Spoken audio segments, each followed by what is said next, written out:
Health is Wealth with Dr. Mike on 105.9 The Region. You're listening to 105.9 The Region. This is Health is Wealth with Dr. Mike Carrozza. I'm station manager Tina Cortez. Good morning, Dr. Mike. You make me laugh right out of the gate, I have to tell you. Well, listen, it's always a pleasure. We're doing the Zoom call, and the Zoom calls are really nice because I get to see you, and I feel like I'm right next to you like we were. Of course, things are changing, and I can't wait to get back in studio. But you know what? It's just nice to do the Zoom calls, and just really that we can sort of communicate this way. And I'm very absolutely grateful. Yeah. We are in mid-August already. The kids are going back to school in a couple weeks. Let's all think of all of the encouraging, positive stuff ahead, right? Yes, and part of this segment is about getting everybody healthy because that's what our segments are. We want to make sure that at least you take home some kind of message about getting your body, your family, your elderly parents, somebody out there. We want to make sure that you get everybody healthy. And of course, this is what our segments are geared toward. Looking forward to this segment because we're going to actually make the connection between the broken gut and broken soil. There's more that's going to come with that. So there is a connection between the farming and basically our immune system. And I can't wait to have Finian Makepeace come back from Kiss the Ground, basically describing this whole phenomenon. And, thank you very much, of course, Tina and to Finian. And so I hope you guys love the show. It's going to be a great show. And, anyone who has followed Health is Wealth with Dr. Mike knows that it always comes back to gut health. And we are making that connection one more time today, right? We're making that connection again. We started this track this summer with things like the Detox Project to learn about what other people are doing and why does Dr. Mike think about these things? What books is he reading and how does he feel? And what does he feed his kids and his family? And why is he shopping organic? And why is he always at Nature's Emporium? It's because, this is what I preach and I practice what I preach. So again, for anybody that wants to see what's going on, this is real. And then full circle, we're going to talk about the actual soil and how we can fix it, just like the human body, because our bodies can definitely regenerate. And that's the theme for sure. All right. After the break, Kiss the Ground co-founder Finian Makepeace is back. This is Health is Wealth on 105.9 The Region. Stay with us. Hi, I'm Miranda Malasani. Health is Wealth with Dr. Mike is brought to you by Nature's Emporium, your neighborhood health food store offering everything natural and organic. Make it your one-stop destination for freshly prepared meals, clean beauty products, nutraceuticals, and nutrient-dense options in every aisle. You're listening to 105.9 The Region, and welcome back to Health is Wealth. I'm Tina Cortez, and over to Dr. Mike with today's guest. Well, thank you, Tina. I'd like to welcome again Finian Makepeace, co-founder of Kiss the Ground. Welcome back, my friend. I really appreciate you doing this. We left off our last segment, and I think we made the connection for our listeners. We discussed about how, our guts, our intestinal tract, the human body. I mean, we can just say, just because I see a lot of gut issues in practice, but, whether it's the gut issue or whatnot, but the human body is sort of broken and it's equivocal to the digestive or the lack thereof foods and proper vegetables and fruits that people are consuming. And that actually is pretty much parallel with what is going on with farming today.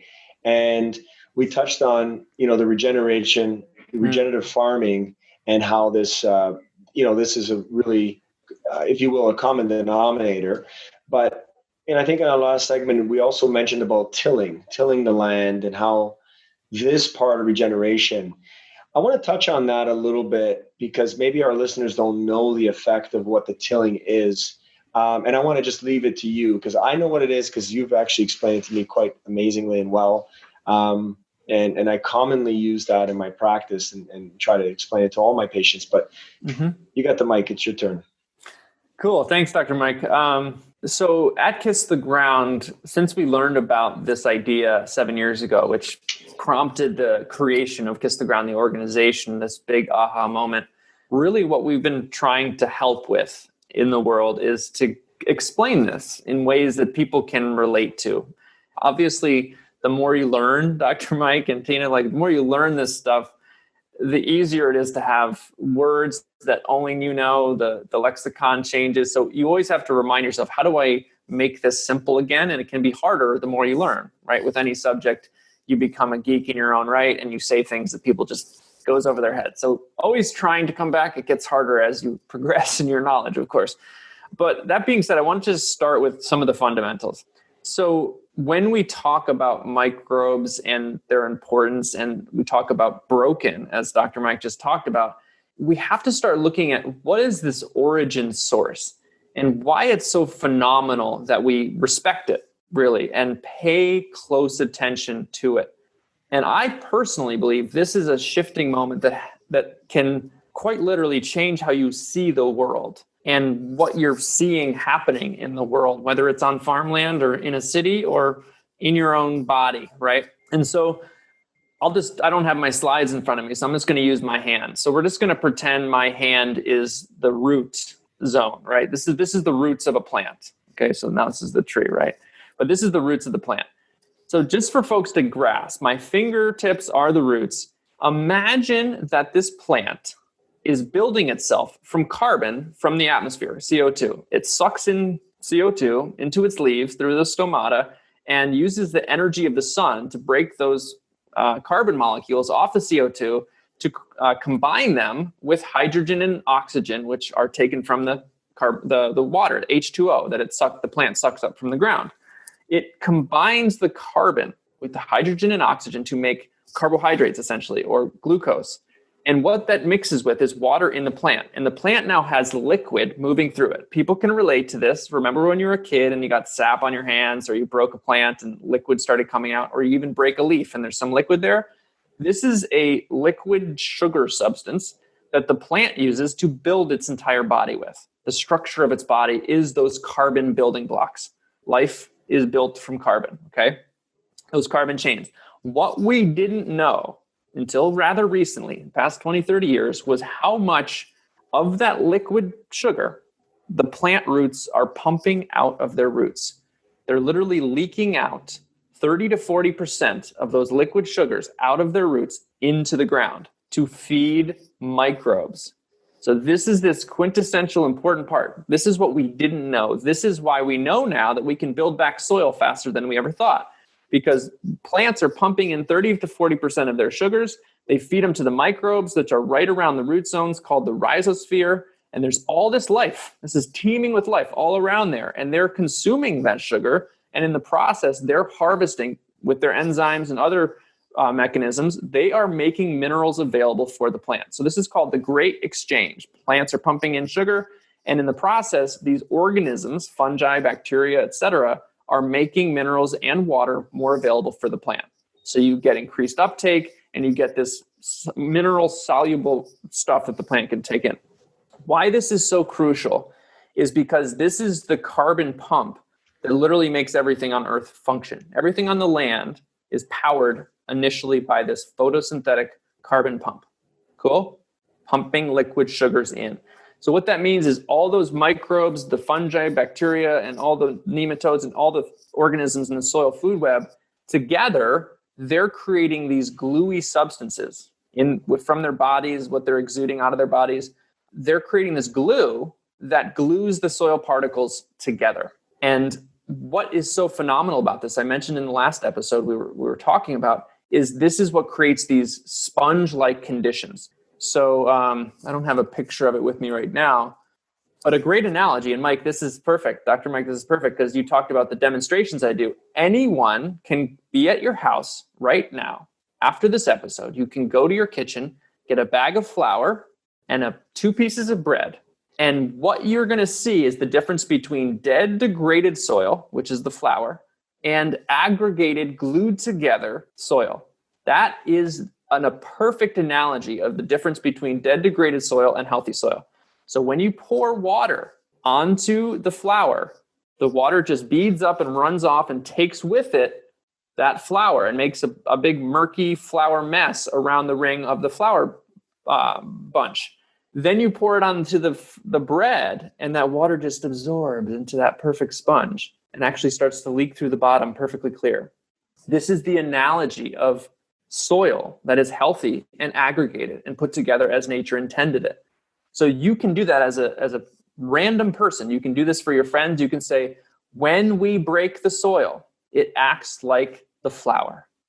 When we help regenerate the soil with regenerative agriculture, it acts like the bread, quite literally. And it's such a perfect analogy because it's so akin to the difference of how those two substrates behave when it rains. So you get runoff and erosion, which we'll talk about in a second, or you get infiltration and you get water sources coming back and you get more water held for your plants, et cetera, et cetera. So this is a perfect thing for anyone out there to do. You can do it for yourself. You can put it on YouTube.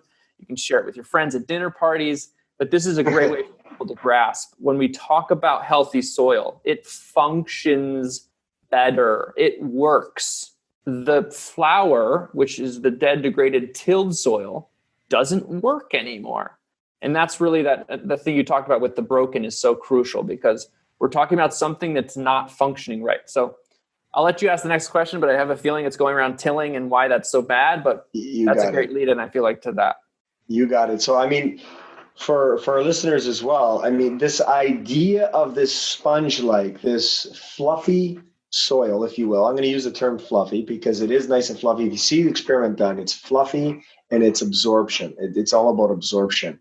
Think about your intestinal tract, folks. You guys are listening at home. And for my patients who I know are listening as well, your intestinal tract operates the same way. When it's flattened, when the microvilli are there and they're not really working, if you will, these finger-like projections that are in the intestinal tract, when they're not working and they're flattened, that's when you have like loose stools, and that's when your bowels do not absorb any of the nutrients and you don't get that fluffiness of, if you will, that sponge-like absorption to get the minerals you need and work. So Finney and I practice, I do intravenous vitamin therapy. I don't know if you knew that, but that's one of my expertise. And so I do this for patients, but it's not like I want to do this. I want to get people's guts healthy so I don't have to bypass their intestinal tract in order to provide intravenous vitamin therapy, service. But I know I do it to get people back. It really helps a lot of individuals, especially there are people that have illnesses within the lining of the gut. But anyway, the point is that let's get the gut nice and healthy, similar to the soil. And Finney, you just really made something very amazing point, and the way you explained it, I think it talks to the point about where the water goes. And so you mentioned that when the soil is not fluffy, the water is just, you probably have to water a heck of a lot more. And this is going to just drain a lot of the water systems. But where's the water going? Perfect. Yeah. So where's the water going? And when the soil is not fluffy, so if you look at an example, I mean, if you till a soil and you just run it over basically, I don't know how many hundreds of times they do it, but they do it quite a bit. And I think I'd like you to answer that question because you have a soil that's probably really thin and pounded down versus a soil that's fluffy that's going to absorb the water. And then where does the water go? So that's my next question. Great question. So first, we'll start with this question back at you and Tina here.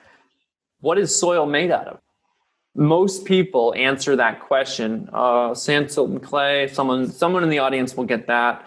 And then people will just hum and haw for a while. But very seldomly do you have a quick response of air and water.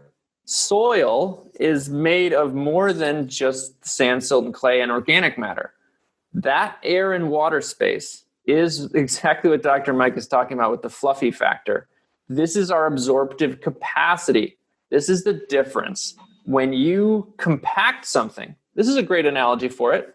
What does a stack of bricks feel like? You're like, oh, it's this huge stack of bricks. When you build it into a house, does it expand, right? More space for air, more space for plumbing, more space for putting electric, more space for living, more organisms can be fed there, more shelter, blah, blah, blah, blah, blah, right? More pictures can be hung on the wall, right? When a stack of bricks, that's what we've done to our soil. When we take out the carbon glues, that is our cement, that is our filling of our bricks that make it so we can have a house. When we till the land, the organic matter can be exposed and it can oxidize and turn back into CO2.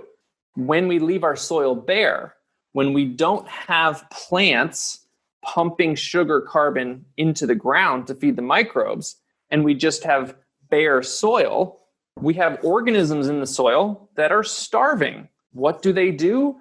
quite literally eat themselves out of house and home.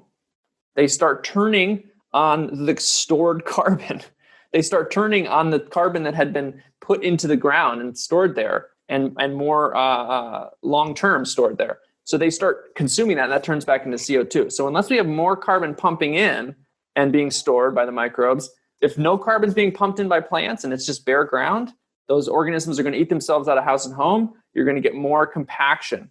What happens with compaction acts just like the flower does. When it rains, those aggregates that are left there, they're very fragile. They'll get exploded by raindrops. That'll turn into smaller particles, even teenier particles of sand, silt, and clay. The clay will rise to the surface. That will create a compaction layer. And the next time it rains, you'll get a situation where you get massive runoff, or you get standing water and it evaporates. You lose 80% of your water in many cases the first day in bare soil conditions, whether it's relatively warm outside. So you're losing 80% to evaporation and runoff within a day. Even if you're in a drought-stricken region anywhere in this country or around the world, in Africa, Australia, wherever, you get a heavy rain, it doesn't matter. All that matters is how well your soil infiltrated, absorbed, and retained that water. If it's dead and degraded and compacted, the water runs off and you lose it. You can be back in a drought the next day. This is what we're dealing with when we have bare soil after bare soil, tilled soil after tilled soil.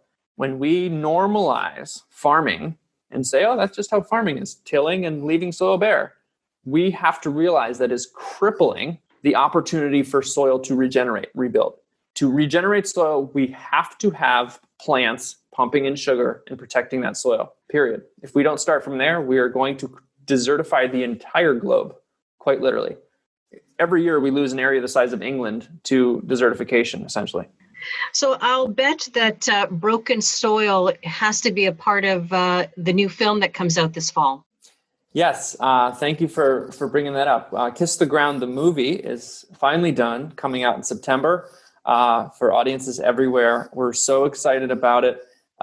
It's really an opportunity for folks to get the big picture on this idea. I know we've talked about a lot of particular things here today, but if you really want to grasp the entirety of what this movement is trying to get across to the world and start taking part, we don't have you in the film, Dr. Mike. We have folks like Dr. Mark Hyman, who are friends of ours, really explaining some of these crucial compartments of what it means to have an industrial, chemical, conventional system going in our farming, what it's actually doing to our health and the health of our water. I know we didn't get to mention that much, but really quick, when we're dealing with the runoff issues, that's carrying on average in the United States, I'm not sure about Canada, 4 tons of topsoil per acre per year are running off the land from erosion.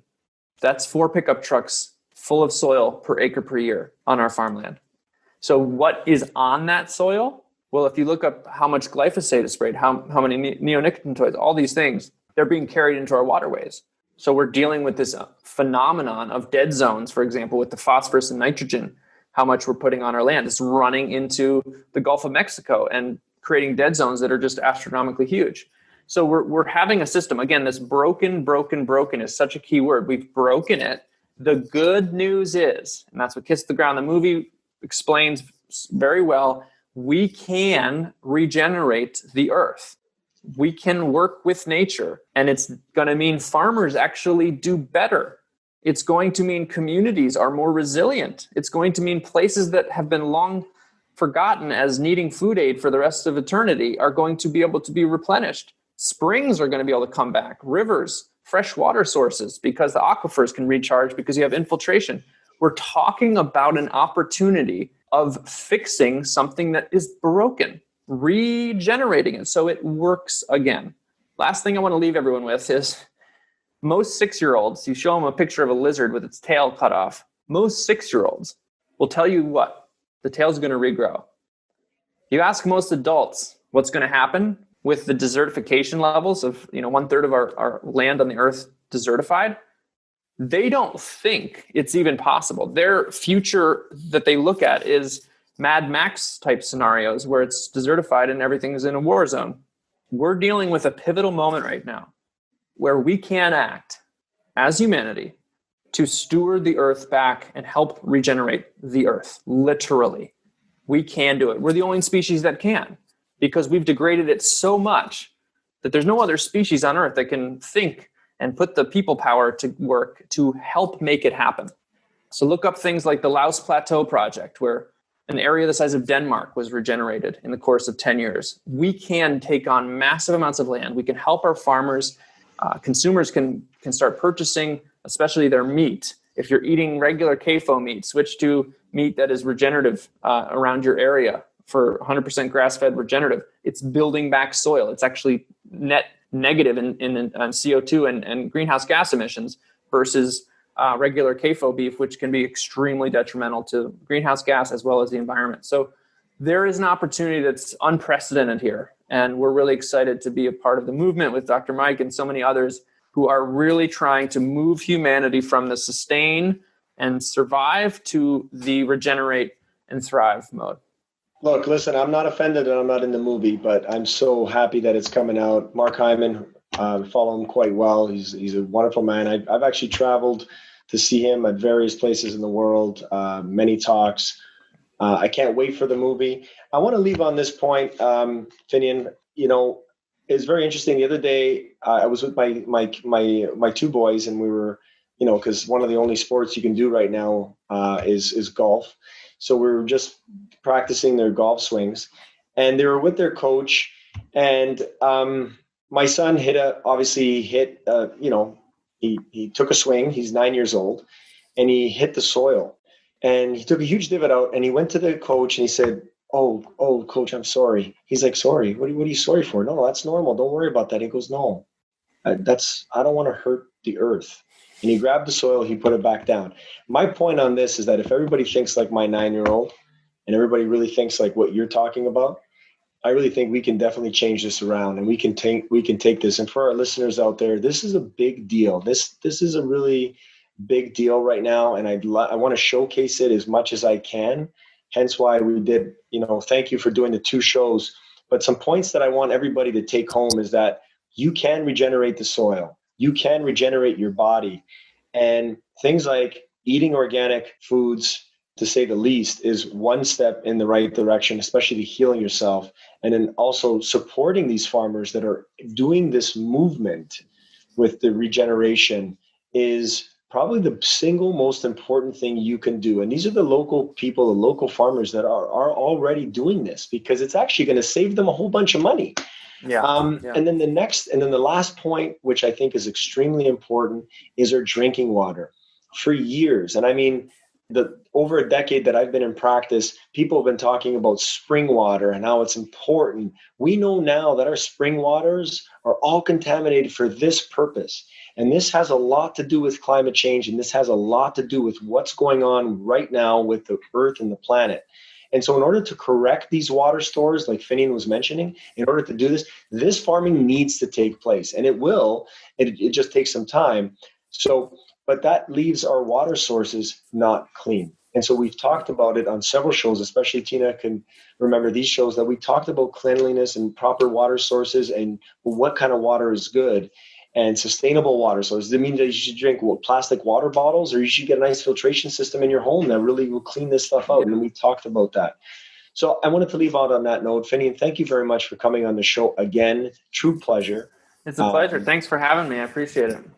And Finian, you are optimistic, right? I am. It weighs heavy on my soul. I have a daughter now, and I am optimistic because I believe that we can, but it's not going to change unless a whole bunch of people care a whole lot. I'm not saying everyone can flip their lives over 180 degrees here, but we can and we must up our participation. There's just no other option, because at the rate we're going to lose. And that's where the sad news is. And we have to change. And it means supporting where you can. It means checking in of how you can get involved. The last thing I want to say is an amazing quote from one of my colleagues. This could be fun. because it actually is extremely amazing and connects people and brings us together and gives us purpose. And it can give you meaning and rebirth of your life and purpose. And so this could be fun. That's the silver lining is this big human shift, arguably the biggest mental shift in humanity, could emerge in the next year or two, quite literally, of thinking differently. It hasn't happened since the Renaissance, these different ages we've gone through of humanity. This could be the biggest, shifting to humanity as regenerative population of organisms on the planet. Finian, if our listeners want to connect with you and Kiss the Ground, how can they do that? Please visit our website, kisstheground.com. Sign up to help launch the film this September. You can also get on the waiting list for soil advocate training and check out some of our other courses and connect farmers to getting training through our scholarship program to get training for farmers in regenerative agriculture. That's terrific. And Dr. Mike, if listeners want to connect with you or want more information about AppleMed, where can they do that? applemed.ca. They can reach us on our website. They can check us out on Instagram, AppleMed Clinic. If they need to send us a message, they can email us at info@applemed.ca. They can call us at 905-417-4000.